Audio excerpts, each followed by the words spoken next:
MC റോഡിൽ നിലമേൽ നിന്ന് കിളിമാനൂർ പോകുമ്പോഴത്തേക്ക് 1 കിലോമീറ്റർ കഴിഞ്ഞ് വലത് സൈഡിലിരിക്കുന്ന ലീഫ് റെസ്റ്റോറൻറ്റിലാണ് നമ്മൾ ഇന്ന് വൈകുന്നേരം ഫുഡ് കഴിക്കാനായിട്ട് പോയത്. വൈകുന്നേരത്തെ ഇവിടുത്തെ ആംബിയൻസ് ഒരു രക്ഷയുമില്ല, നല്ല തിരക്കുണ്ടായിരുന്നു. ആദ്യം തന്നെ ഞങ്ങളൊരു ചായ പറഞ്ഞു. ചായ വന്ന ശേഷം ഞങ്ങൾ കുറച്ച് രാഷ്ട്രീയ, സാമൂഹിക, സാംസ്കാരിക വിശേഷങ്ങളും നാട്ടിലെ പരദൂഷണങ്ങളും മറ്റുമൊക്കെ പറഞ്ഞ് കുറേ നേരം സ്പെൻഡ് ചെയ്തു. നമ്മൾ ഓർഡർ ചെയ്തതിന് ശേഷം മാത്രമേ ഇവരിവിടെ ഫുഡ് കുക്ക് ചെയ്യാറുള്ളൂ. അതുകൊണ്ട് തന്നെ അതിൻ്റേതായിട്ടുള്ള ഒരു സമയമെടുക്കും.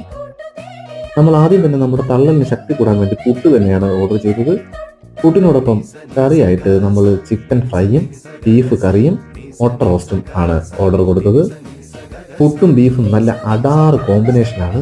ഇത് രണ്ടും കൂടെ ചേർത്ത് കഴിക്കുമ്പോൾ എൻ്റെ സാറേ ചുറ്റുമുള്ളതൊന്നും കാണാൻ പറ്റില്ല, അമ്മാതിരി ടേസ്റ്റാണ്. നമുക്കെല്ലാം കൂടെ 742 രൂപയാണ് ആയത്. പുട്ടിന് 40 രൂപ, ബീഫ് കറിക്ക് 190 രൂപ, ചിക്കൻ ഫ്രൈക്ക് 200 രൂപ, എഗ് റോസ്റ്റിന് 120, ചായക്ക് 12 രൂപയും വെച്ചായി ഞങ്ങൾ ഹാപ്പിയായി.